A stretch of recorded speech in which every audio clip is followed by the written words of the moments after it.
Hello and good evening. How are you doing? I keep wanting to be like, hello, nurse. So I guess I need to go back and watch Animaniacs like I used to when I was younger. Go back into that inner child and do all the things you used to do when you were a child that you enjoyed. Especially after today. Like, today was a very, I wouldn't say a hard day, but it was hard going through some of that emotional baggage that I had packed down because I was doing more shadow work, but this shadow work was more having to do with like my inner child wounding, my abandonment issues, where they started. And they originally started when I was 3, when my dad used to lie to us and tell us that he was going to pick us up for the weekend and wouldn't show. That's where that started. So I lost my trust in people when they say they would do things and don't follow through. So I always think everybody's lying, which is not fair to other people because I don't give them a chance when they're actually, trying to do good. So that's my crap and my baggage that I'm trying to unpack and set on fire and let it go. But also, a lot of my childhood trauma came from, which is, I started talking about this a few years ago, but it's still like kind of a touchy subject. But a lot of my childhood issues too, like the resentment, my low self-worth, that all came from being a child of sexual abuse. And then packing that stuff down because you're scared. And like being told, if you tell anybody, you're going to get in trouble, and things like that. And then seeing how those traumas like make a play in your life now is crazy. Like yesterday I was yesterday I was talking about how I was unpacking my relationship with alcohol and lust and love and attention and affection. And I didn't see how all of that tied into each other, because like I said, I wasn't a big drinker until like my 30s, like 30, and then I wasn't the worst until 34. But a lot of that stuff was happening unconsciously or playing out unconsciously in all of those like situationships and relationships, because a lot of them where I was giving people my power when they didn't deserve it, and I didn't know how to keep it because I didn't see my own worth based on the things that I went through in childhood. Having your voice taken away from you at such a young age, because it started when I was 8.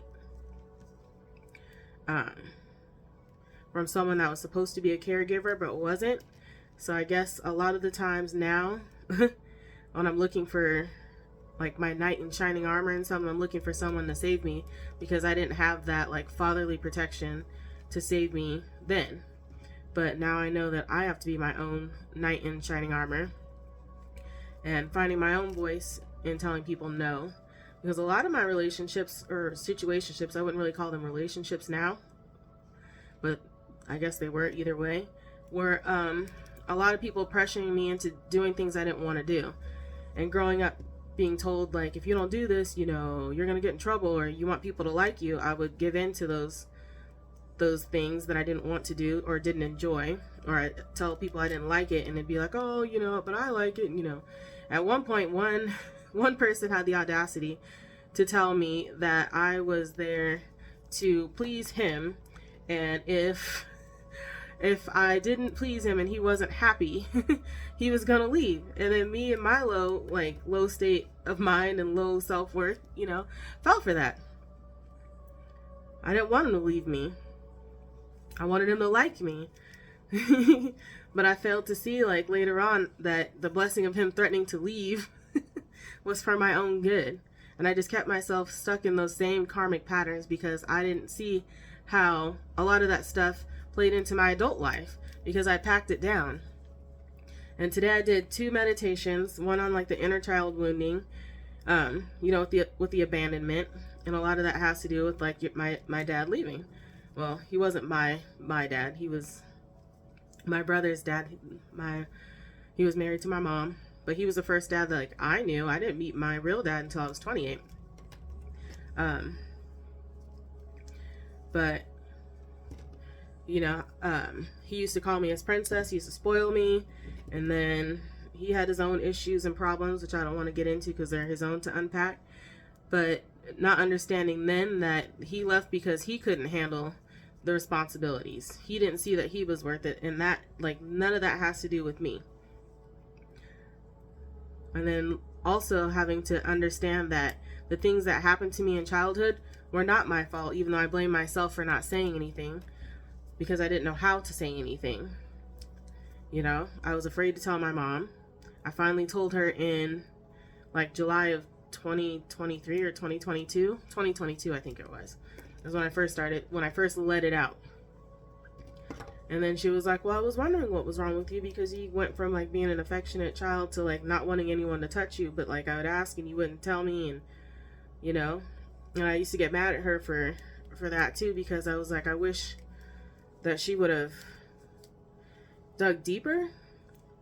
But also it's on me as an adult too, because that I see now, well, it's not on me as an adult, but as an adult I see now like how important it is to say what you need to say, because people can't figure it out. People can't read your mind, and I would get frustrated because like I want to let it out. I wanted to let it out, and I would expect people to just like read my mind, be able to know what I'm thinking. And a lot of it, I was acting out of anger because people couldn't read my mind, but I didn't know how to use my voice either. Like, I know how to use my voice to say if I don't like something, or, you know, to tell people to shut the hell up and leave me the F alone and stuff like that. Now, but even in my 20s, I was a pushover too. Until one day I wasn't. But I didn't know how to use my voice for that kind of stuff. Like, I still at times find myself trying to compromise when I don't want to compromise on things, just to avoid conflict. And that's something that I'm breaking the habit of too. But a lot of the times, like, I don't know how to verbalize. Sorry, I'm making one of these while I talk. I don't know how to verbalize when I need affection or want affection, or like sometimes I just need a hug, but I don't know how to verbalize that. And I expect people to be able to read my mind. And that's on me to learn how to just say, hey, I'm having a hard time. I need a hug. And it took me a while to learn like the difference between like good touch and bad touch because intimacy was a hard problem for me as well too, because it was just like when people were trying to be affectionate, it just didn't feel right. I didn't know if it was them trying to take advantage of me still, or if it was like genuine affection. And I know a lot of those people then that I thought were, what's the word? That I thought were interested in me for, well, some people I thought were interested in me just for one reason. And it turned out that I was right, and then others I was wrong. And I pushed away a lot of good people over that because of my unresolved childhood issues and wounds.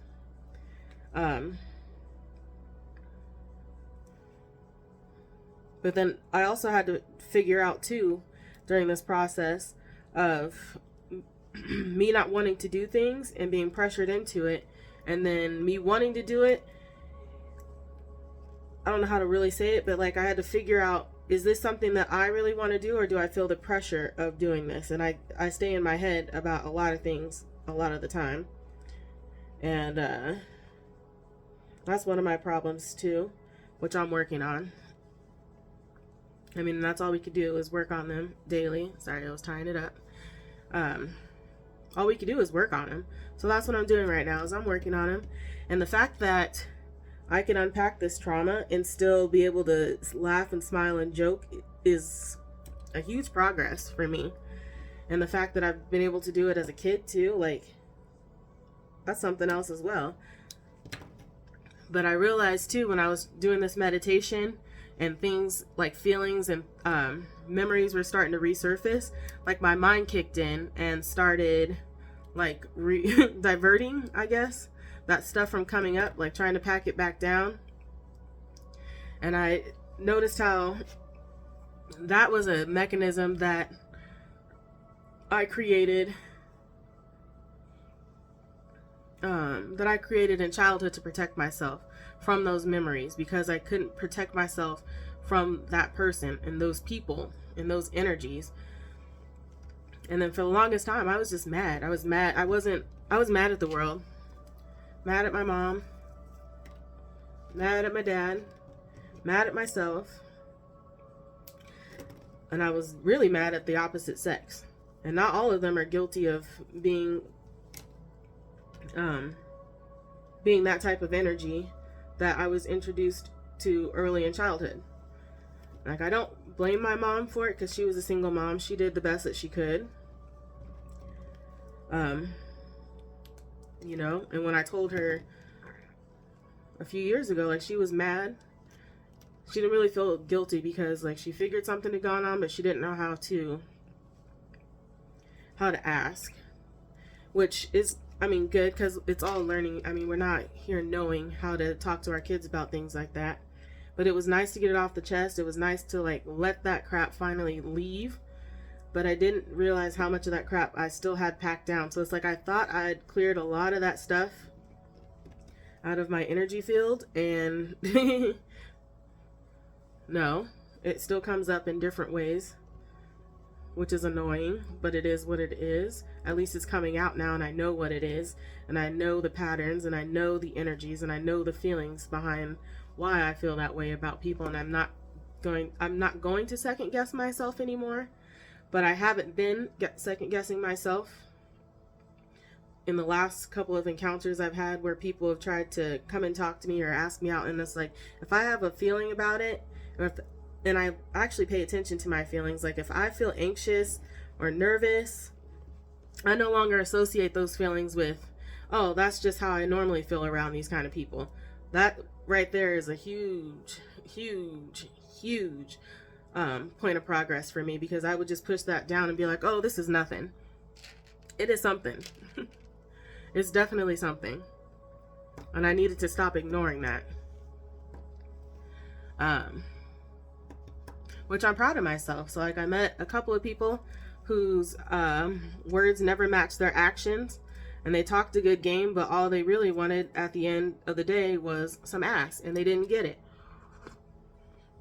555 on the clock. They didn't get it. Because one, I'm not that person. Yeah, I talk about my hoe phase or whatever. But like, for me, it was a hoe phase. I was never a person that just went out and hooked up with everybody, and not shaming anybody who did or who does. That just wasn't something that I ever did. So, the fact that I did do a little bit of that, I felt like was my hoe phase. And for me, it was a little empowering too, because it felt like I was taking that power back from these people. Like, I eventually learned how to manipulate and use people in the same ways that they did me. And I felt like I was gaining that power back. But then at the end of the day, I didn't feel good about it either. So it's like, I learned that lesson too, because I still ended up getting hurt more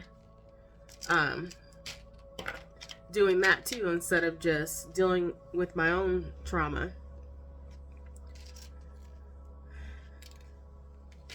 Which is, man, isn't that something?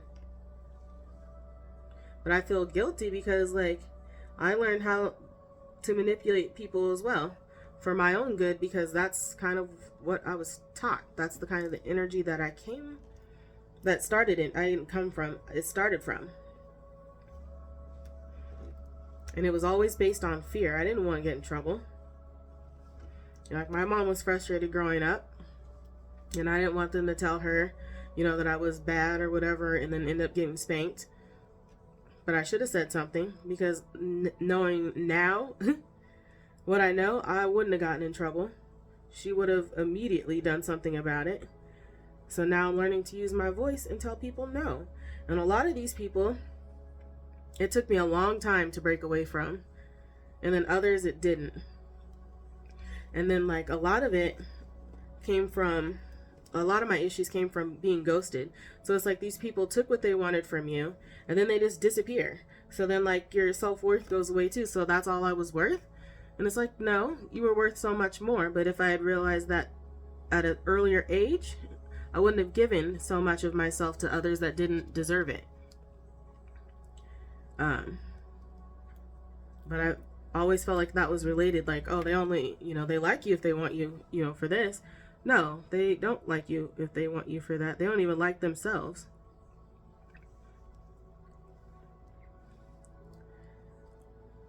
And one of the hardest things I had a really hard time with coming to terms with was in high school. How the first time I had a drink was with my high school boyfriend, and I woke up and we were in a park and he was on top of me. And I failed to see that pattern as an adult dealing with that kind of energy. And how alcohol and I and my low feelings and low self-esteem don't mix.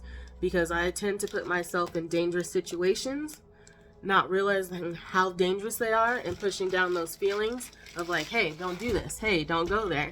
And I just pushed it down and I ignored it.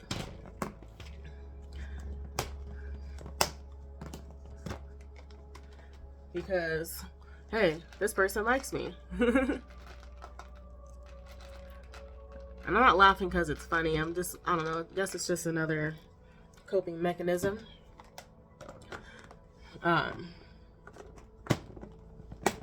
There was also a point where I was roofied. And nothing happened there, luckily. But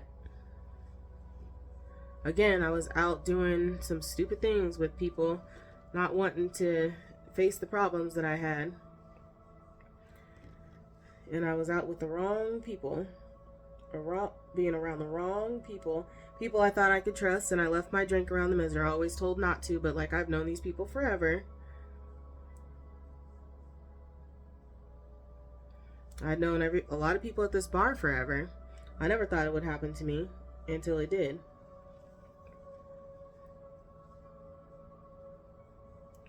So it's like, realizing all the bullshit that you put yourself through for no reason is kind of like, it's not kind of eye-opening, it is eye-opening, and it's kind of frustrating for sure. But you're trying to be easy on yourself. I'm not trying to blame other people for the things that I did, because those are my choices and my actions, but I now understand what energy I was in when those came about, and I also understand what energy I need to stay away from, and what do we call those? I guess what comforts I need to stay away from. Because alcohol really wasn't a comfort. It became a thing that I did just to hang out with people and fit in. And I was fun until I wasn't. And then I was just angry. And I remember a couple of times when someone was trying to grab me or something, they were grabbing my arm, I turned around and bit them. Which is like, one, I don't like being touched by people without permission, really. Which is kind of rude, because I mean, like, you shouldn't be grabbing people, and especially shouldn't be grabbing women without their permission. I don't like being manhandled. And that's what he was doing, and I turned around and bit him. But I also realized too that at that moment I was in danger. And that was kind of like my inner child coming out and protecting herself by turning around and biting the person that was attacking them. And biting the people around them that kept them in that anxious energy. And I realized how much I just run away from these things now. Like I was listening to a ghosting meditation too, because I felt like after these people, I gave these people what they wanted and they just left. Like they took pretty much everything and left and ghosted. Like, I felt like I had no power. Not really seeing that I gave away my own power. But then also some people I ghosted because that's the only way I knew how to get myself out of these situations with them. I didn't know how to use my voice and say, I don't like this, or we shouldn't talk anymore, you know, anything else like that. I would just ghost. I would just disappear. And a couple of these people, it ended up happening to, towards the ends, that we kept going like back and forth with each other to the point where I started learning how to manipulate them too. Which wasn't like, it's not the best thing to do, obviously, but at least I realized that I learned how to play their game too, and I learned how to take my power back by playing their game. Still didn't make me feel better, but that's something I learned as well. I still ended up getting hurt out of it because, like, I don't like hurting other people. I don't like being hurt by other people, and my intentions are never to go out and hurt other people when I go out, so I don't understand why those things would happen to me, or I didn't understand why those things would happen to me, but now I understand. I understand why. And I understand why I had to go through the things that I went through to come out on this journey and to heal, because I'm meant to share these things, and I'm meant to give a voice to those that don't have one or didn't have one. And I'm okay with that. Like, I don't really want to be talking about this on social media or anything, but I need to. Somebody needs to hear it. Somebody needs to hear that they're able to say no. If you have to scream no, just no, you know. Sorry about that, but you do what you gotta do. And then go tell somebody. Don't let that stuff just sit and fester. Say something to someone. Anybody you trust. Because I wish that I did have that there, but because of the fact that that person was a close member, it wasn't really, I didn't really feel like I could say anything, because they would lie and say like, no, I didn't, or, you know, say you're lying, and you know, what comes of that? But it's like, what if I did say something, and what if something did come of that, you know? But I can't live in the what ifs. I'm living in the now, and the now is that I'm realizing how to say no to a lot of things in life, to a lot of people in life, and how good it feels to say no and not feel bad about it, especially when it comes to people pressuring me about, like, sex. We'll just say it, let's be real. People pressuring me about sex.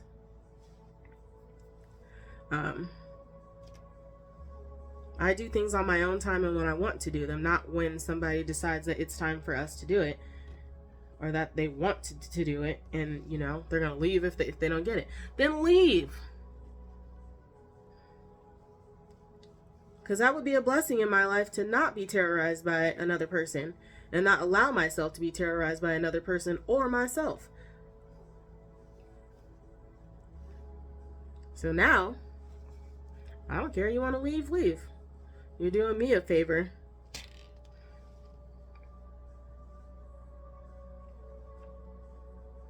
But that was a lot to unpack today. Like, going deeper and deeper into that energy. Seeing those patterns. Seeing where my voice is now versus where it was. And then actually giving, I don't want to say giving a name to these people, but like, anybody that usually does me wrong, I try not to like give their name any power. If that makes sense. Like, I don't want to see their name anywhere. I don't want to say their name. Like, I want nothing to do with them. Anything that reminds me of them. But, excuse me. But sitting there and writing after that meditation and having all these like revelations, I wrote down their name. I'm not going to name them on here, but I wrote down their names. And for me, that was me taking that power back of being afraid to say their name. Because like me saying their name, what's on my lip? Oh, it's a feather. Sorry, but like me, I'm a hot mess. Me saying their name was me taking that power back. Not letting their name scare me. I can't think of the word that I want to say, but like not letting their name have any power over me anymore. I took that power back. I took that ownership of it. Just like I'm taking the ownership of my own actions in those situations and recognizing how it has affected me over the years. But I just have to say that I'm very, very proud of myself to be able to go through this and still get up smiling every day, because I know a lot of people won't do that or can't do that. They can't find the strength or the energy to do that, and I understand, because there were some days where I just didn't want to get out of bed, but I did it anyway. And there were some days where I stayed in bed, or I stayed in an energy where I shouldn't have been in, around people I shouldn't have been around, because that feeling was familiar, not realizing that was danger. It wasn't, these are cool people. It was danger. Those are dangerous people you're around. That's a dangerous energy you're around.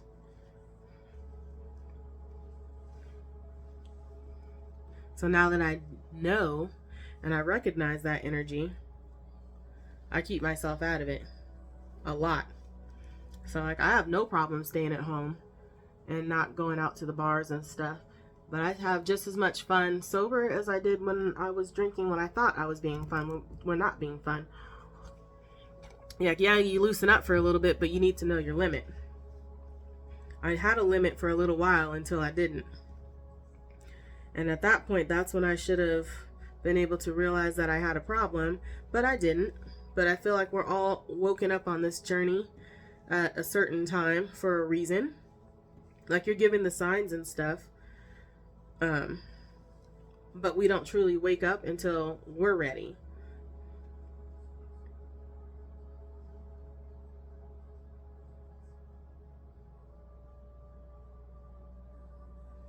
Until we're ready to. I don't think I want all these beads on here. I like it, but that one needs to be on a bigger one. Sorry. But yeah.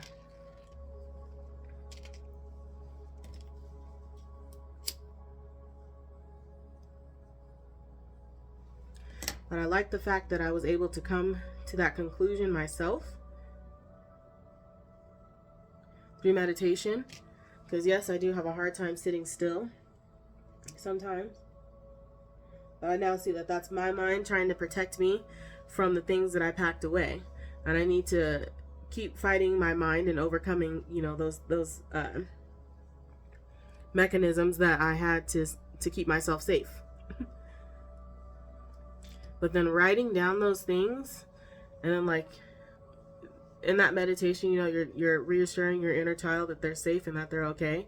The sense of relief that I felt afterwards is insane. Like, I didn't think that it would work that well the first time. I mean, I'm going to keep doing it. I'm not going to, okay, well, I'm healed, I'm done. Because that's not how it works. We're never just instantly healed like that. You can go to the doctor and have surgery, you're still not instantly healed. You got to heal from that surgery. You need to heal from whatever sickness that you have that they give you medicine for. Like, I know we're not done. I know I'm not done. But just the amount of relief and that sense of finally my voice is heard. Like, finally I see. Finally someone's paying attention. It was good. And it's like, finally I have that support. And I know my mom would have been a supporter.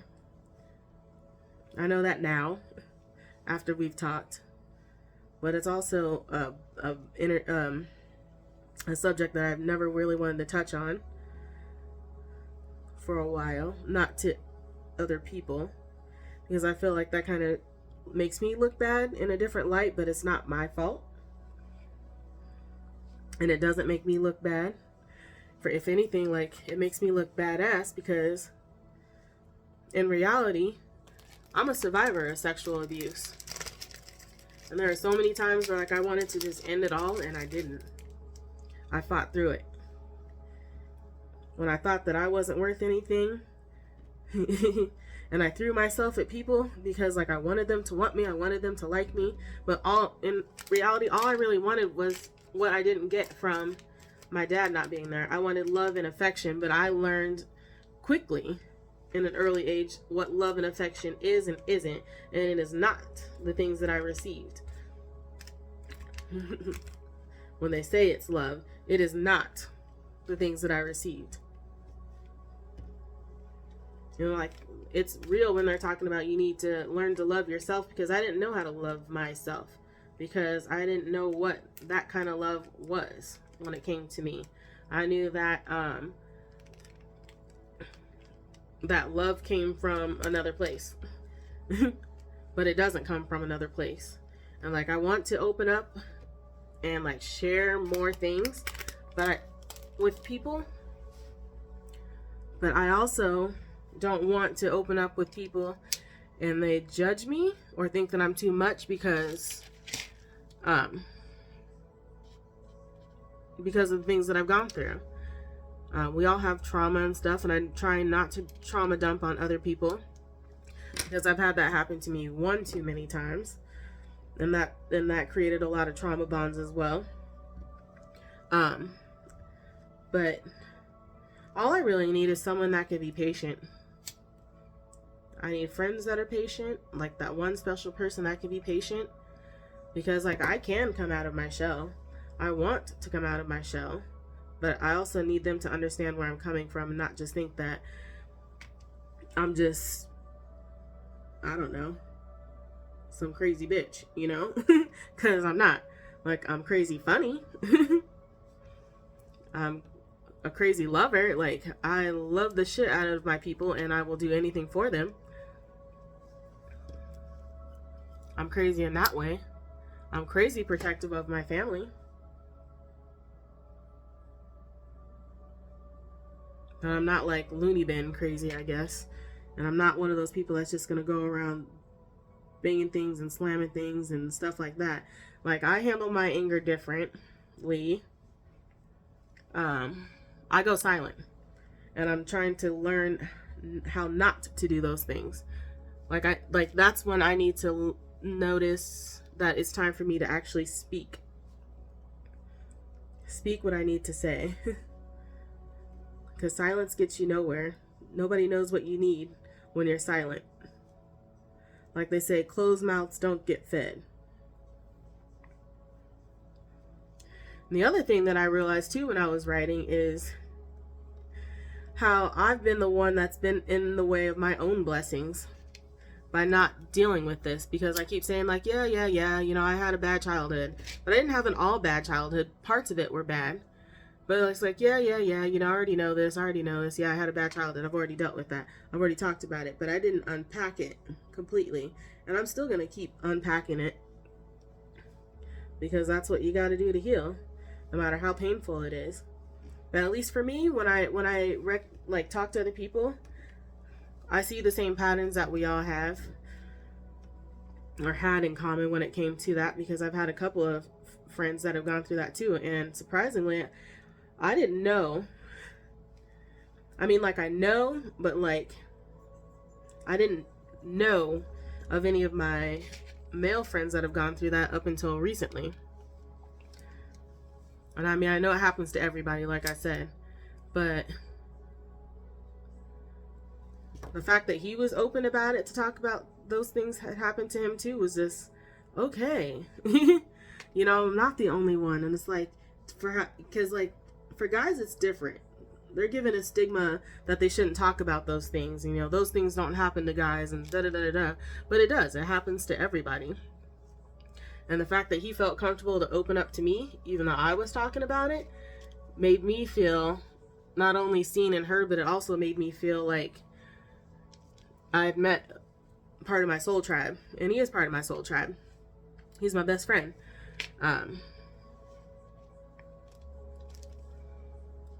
But it's nuts, man. It's nuts. And it's sad that it's worse for them because they don't have anyone to talk to because they're seen as inferior or weak for allowing that to happen to them. Like, you should have stood up for yourself. You should have fought. When you're when you're a kid like that, you don't know how to do those things. Like, yeah, you're told to speak up, but who do you speak to? Because I kind of said something when I was younger, which should have been like a bigger warning sign about that happening. Was, I think I walked in on them in the bathroom or taking a shower or something, and they were naked, and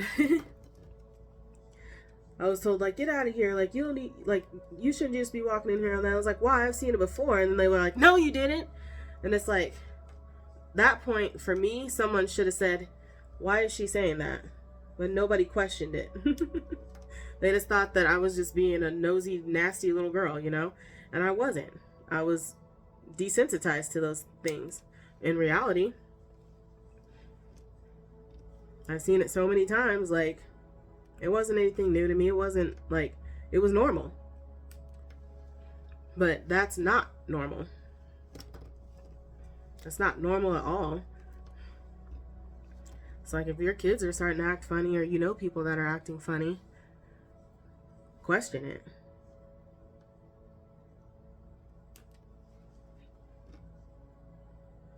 I can't believe how comfortable I feel right now talking about it, even though I didn't want to talk about it, but I ended up talking about it anyway. All right, here we go.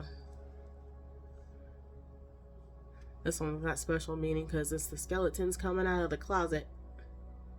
Sunflowers mean new life, if you can see them. Rebirth.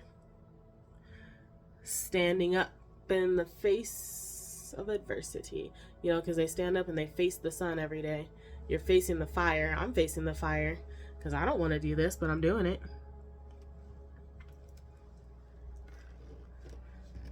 I guess that's all I have to say now, because I don't know what else to say now. So I guess that's it. But thank you for watching my video, and I hope it finds the right people that need to hear it. Like, your voice matters. Your voice matters. You know, I didn't want to have to feel any of this stuff, so I kept blocking it away, blocking it away, blocking it away. But it's like, I've got everything I want coming to me, and all I need to do is deal with these issues. These issues, face these issues, confront them head on, and I didn't want to do it. I know it's funny too, because I was laughing at myself, and now I'm just talking again. I was laughing at myself because while I was writing, I was like, you know what, this wasn't that bad to unpack. Yeah, I cried a little bit. I cried a little bit to let that anger and that grief and that sadness out, but I also cried because it was relieving to actually give it a voice. Whether I wanted to talk about it or not, it was out of my head and it was on paper. And that felt good too. I'm looking for my string. Oh, there it is. That felt good too, because I gave it a voice. I gave myself a voice again when my voice was taken away. And that felt good. It felt really good. But then I realized too, like, by me avoiding that, like, I keep trying to control the speed of my healing, like I have any kind of say in it. Like, okay, I dealt with this, it's done, I'm over it, I'm not doing this anymore. But it's like, all I needed to do was go with the flow. Now, do I know how to go with the flow? Absolutely not, because I'm used to having to be in control of things, because that's how I kept myself safe all that time. So going with the flow is like, what? But you know, things have been going smoothly for me lately. And I realized that they came to a halt when I stopped progressing. And then I'm sitting here complaining because things aren't working. When they're working, they're just like, I just need to work on these things, but I keep avoiding them. And then I'm complaining. But I realize, like, I'm that person that's literally sitting there on the life raft.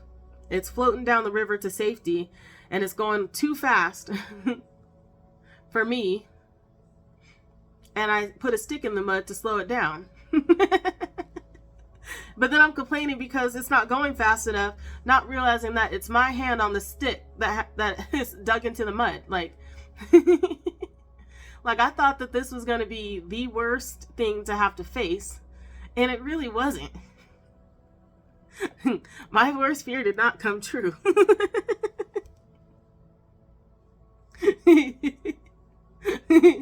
I'm my own worst fear. That's what I realized, is I'm my own worst fear because I stopped myself from doing things.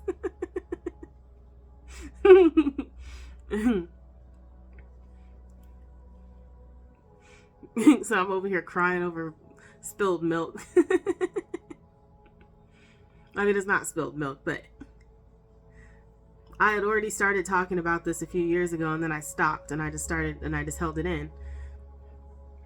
I already started the healing, and now I'm like, what?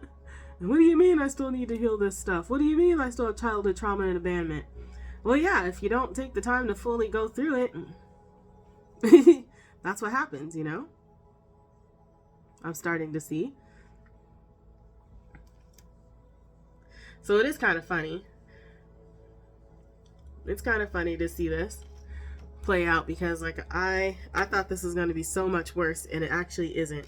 Yeah, it doesn't feel the greatest, but it's not as bad as I thought it was. It's more relieving to finally get that out of my spirit than it was to keep it in.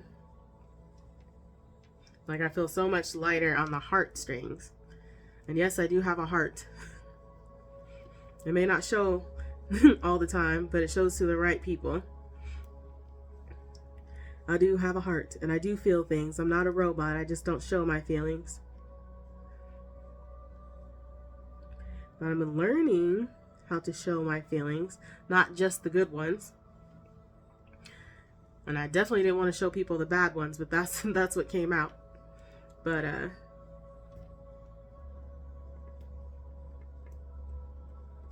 yeah.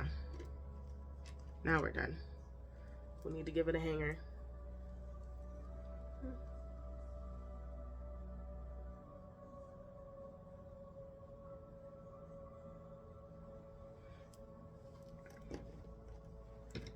So I think, especially after going through that, it was nice to see, like, I could still find things to laugh about. And the fact that I want to, like, keep wanting to say, hello, nurse, for whatever reason. I don't know why.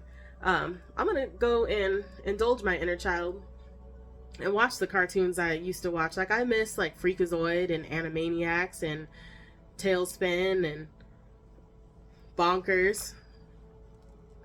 I miss those things, so I'm going to go find them on TV and I'm going to go watch them again.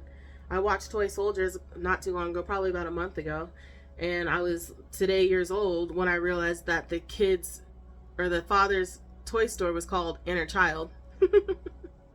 Like, a lot of that hits home now. I like this one. I'm obsessed with it. Darkness to light. But again, thanks for watching my video because I will keep talking. So have a good night.